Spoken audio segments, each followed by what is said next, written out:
je me passais de pas vouloir se marier quand on est pris. Voilà.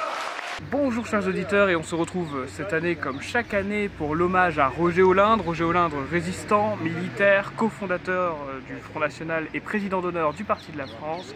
Je vous laisse venir avec moi écouter différentes interventions en direct du cimetière de Vaucresson. Frédéric Cavalli, membre du bureau politique du Parti de la France, responsable Île-de-France du Parti de la France et organisateur de cet événement. Alors Frédéric Cavalli, est-ce que vous ressentez effectivement toujours un engouement pour l'hommage à Roger Olindre Popeye ?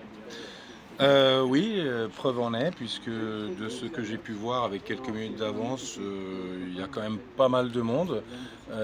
Popeye, comme vous l'avez appelé, puisque c'était son surnom, a laissé quand même une trace indélébile au sein de la droite nationale, que ce soit le Front National, le Parti de la France.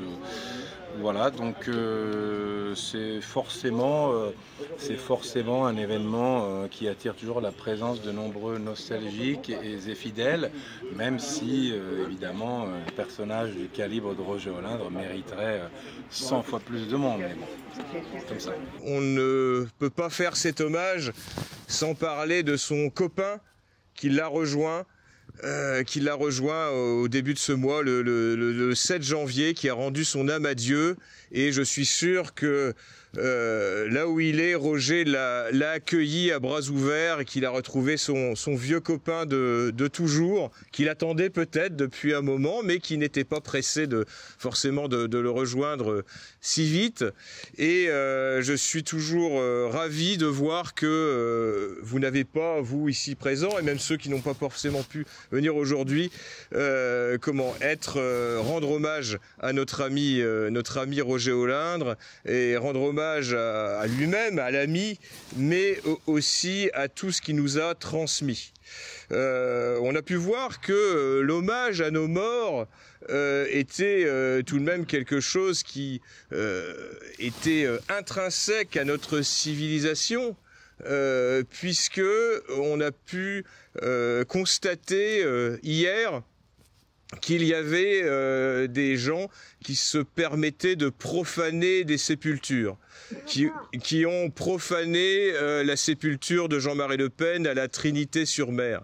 Un ami, profondément ami de Jean-Marie, qui faisait pourtant pas beaucoup de développement sur ses amis les plus fidèles même, mais quand ils se rencontraient, on sentait que leur vocabulaire était le même. Et ils ont eu finalement le même tracé, courage de leur jeunesse, leurs différentes guerres, engagement politique, et puis ensuite, devant la difficulté d'être un homme politique, avec des réussites, avec des réussites, enfin, mais matérialisées.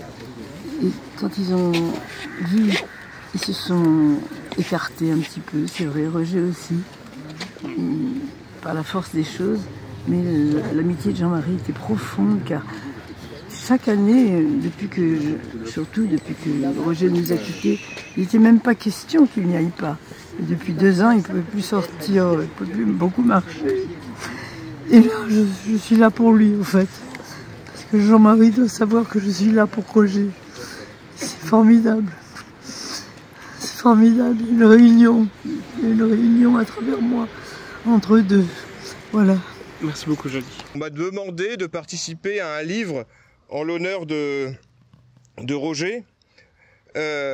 Donc un livre, c'est une réédition dans laquelle on m'a demandé de placer un petit texte concernant Roger. Je vais vous le lire aujourd'hui en avant-première, puisque le livre n'est pas sorti, et je pense que ça permettra peut-être aussi à ceux qui n'ont pas connu Roger de son vivant de savoir qui il était.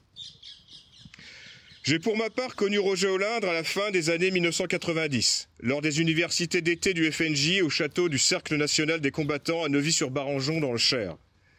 Ce fut évidemment un honneur et une inestimable expérience de côtoyer cette légende vivante jusqu'à la fin de sa vie. Quand j'ai succédé à Karl Lang à la tête du Parti de la France en novembre 2019, le jour même du congrès, Roger, 90 ans, m'a pris à part et m'a dit « J'ai écouté ton discours et je suis d'accord avec tout ce que tu as dit. Moi, je continue avec toi, je vais t'aider à relancer le Parti de la France en région parisienne, organise une réunion et je viendrai. » La veille de sa soudaine disparition, le 30 janvier 2020, il négociait encore avec l'organisateur de la réunion qui devait se dérouler à Paris la semaine suivante, une table plus grande que celle prévue pour y vendre ses livres. C'était ça, Roger. Roger Olindre incarne l'idéal du soldat patriote, animé d'un amour indéfectible pour la France. Dès l'adolescence, il s'illustre par son courage et sa détermination. En pleine Seconde Guerre mondiale, il rejoint la résistance à seulement 15 ans.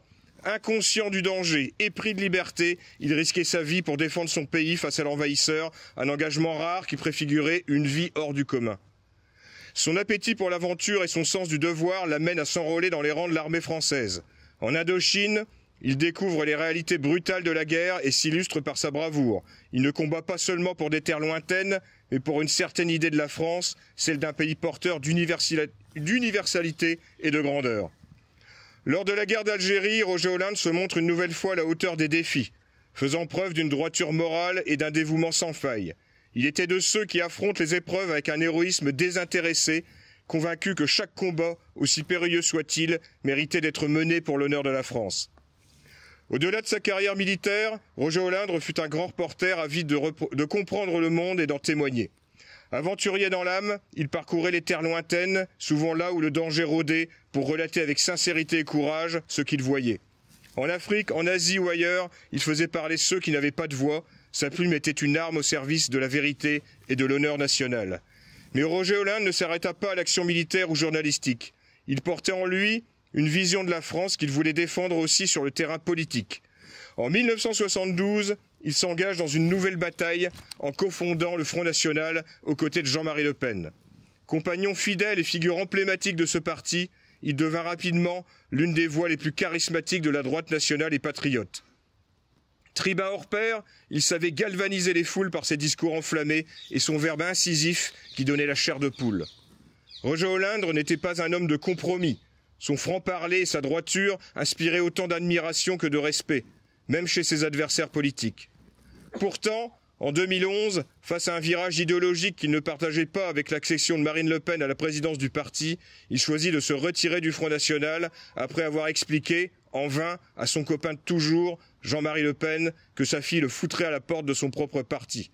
Ce départ, bien que douloureux, était cohérent avec l'homme qu'il était, un patriote fidèle à ses convictions, incapable de transiger avec ce qu'il estimait être juste. Jusqu'à la fin de sa vie, il demeura un infatigable militant. Au sein du Parti de la France, dont il était président d'honneur, il poursuivit son combat pour une France fidèle à son héritage. Même lorsque les forces physiques commençaient à lui manquer, son esprit restait celui d'un guerrier. Roger Olindre laisse derrière lui un héritage politique et moral considérable. Il fut un exemple de droiture, de courage et d'amour pour la France. Son existence fut un témoignage vivant de ce que signifie servir son pays dans toutes les dimensions de l'engagement, qu'il soit militaire, intellectuel ou politique. Son œuvre écrite est à l'image de sa vie, riche, profonde et enracinée dans l'histoire et l'identité française. À travers ses nombreux livres, il a su transmettre une pensée claire et sans ambiguïté, mêlant le récit de ses expériences aux réflexions sur l'avenir de la nation. Pour les générations actuelles et futures, ses écrits demeurent un guide précieux pour comprendre les valeurs de patriotisme et de fidélité qu'il portait en étendard. Roger Olindre fut plus qu'un homme. Il était une institution, un repère dans un monde en quête de sens. Son nom restera gravé dans la mémoire collective de ceux qui aiment la France et qui, à son exemple, se battent pour notre civilisation. En rendant hommage à cet homme d'exception, saluons non seulement son passé, mais aussi l'avenir qu'il a contribué à bâtir par ses actions et ses idées. Roger, pour ceux qui l'ont connu, était non seulement notre président d'honneur, mais il était un militant hors du commun.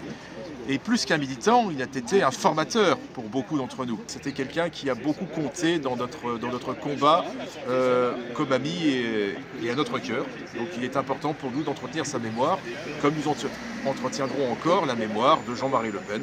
Une petite citation de Robert Brasillac, « Il n'y a que les révolutionnaires qui ont compris le sens des mythes et des cérémonies ». Mesdames, messieurs, chers amis, dans moins de 48 heures, j'aurai 33 ans.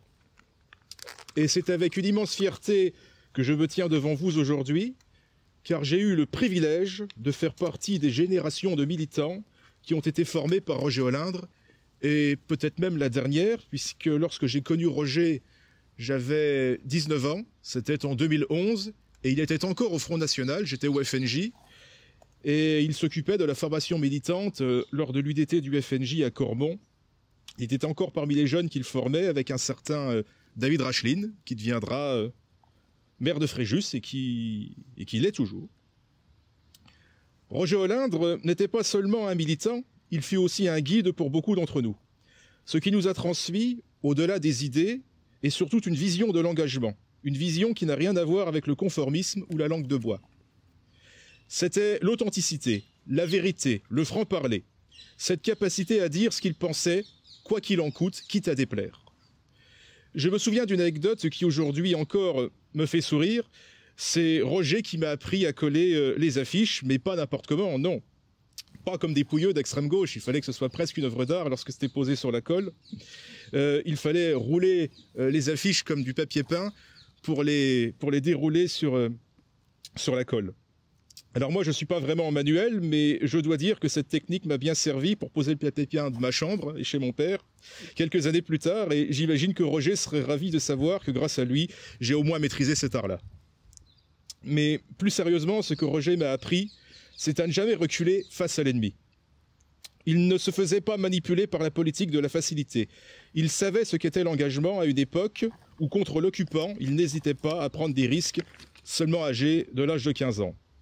Il a vu des choses que nous ne verrons probablement jamais. Il s'est battu sans jamais se détourner de ses principes. Aujourd'hui, je suis assez sévère avec ceux qui, à une époque où les risques sont bien moindres, sont incapables de la même franchise, du moindre courage et du même franc-parler. Ceux qui ont la chance de vivre dans un contexte plus sécurisé, mais qui, pourtant, se contentent de tourner autour du pot, de jouer avec des faux semblants. Roger n'était pas de cela. Il a toujours été un homme d'action et de conviction.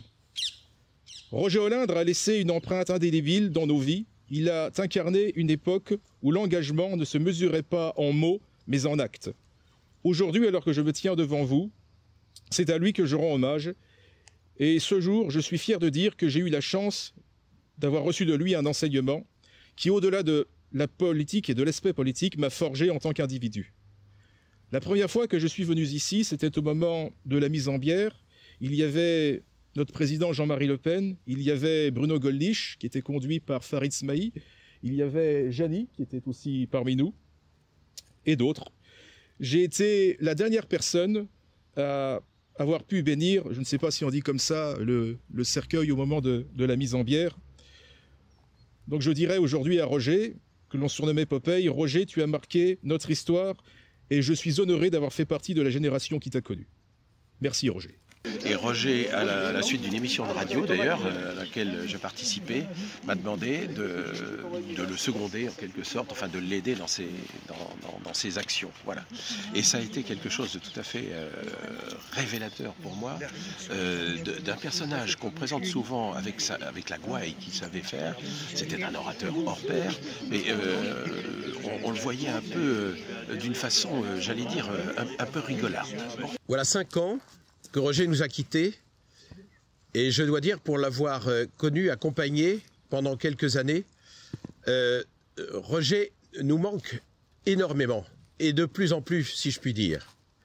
En effet, maintenant qu'il n'est plus là, maintenant que nous ne sommes plus avec lui dans l'action, et lui surtout, je trouve que sa pensée directe nous inspire encore davantage. Si je devais résumer en quelques mots la vie de Roger, je garderai que quelques idées. D'abord, sa générosité. Roger était fait pour servir, agir pour servir, et pas du tout pour se servir. Seul le don de soi fait grandir, et il le savait. Un cœur ouvert porte du fruit en abondance. Et je crois que malgré les générations qui passent, à travers ses écrits, à travers son action, à travers ce que l'on en sait aujourd'hui, eh bien, Roger porte encore, effectivement, beaucoup de fruits en abondance. Il incarnait, par ses actes, beaucoup mieux que par ses mots encore, Peut-être avait-il trop vécu pour garder des illusions sur la nature humaine, mais bien davantage, il avait suffisamment vécu pour en garder une immense espérance. C'est le deuxième terme que je garderai en mémoire en parlant de Roger.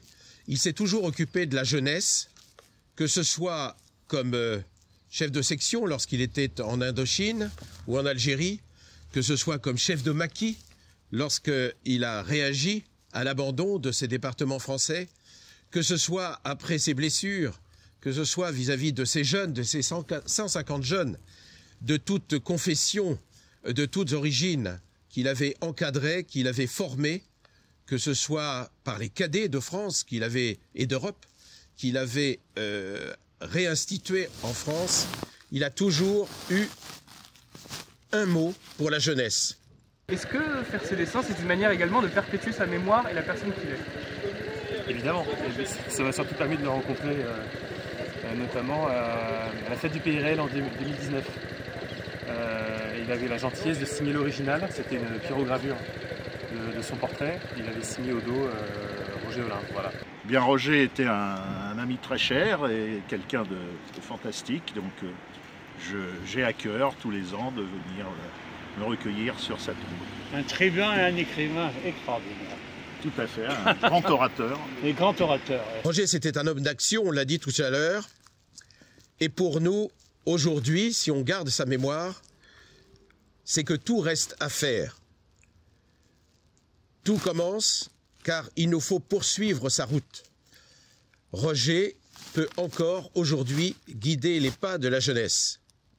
Faire mémoire d'un défunt, comme ce que nous faisons aujourd'hui, ce n'est pas s'enfermer dans le passé, mais garder un modèle pour s'ancrer dans l'espérance, car la vie est toujours ce que nous en faisons. J'extrais cette phrase d'Antoine de Saint-Exupéry, qu'il avait notée dans un de ses bouquins sur l'Indochine. « Le soldat n'est pas un homme de violence.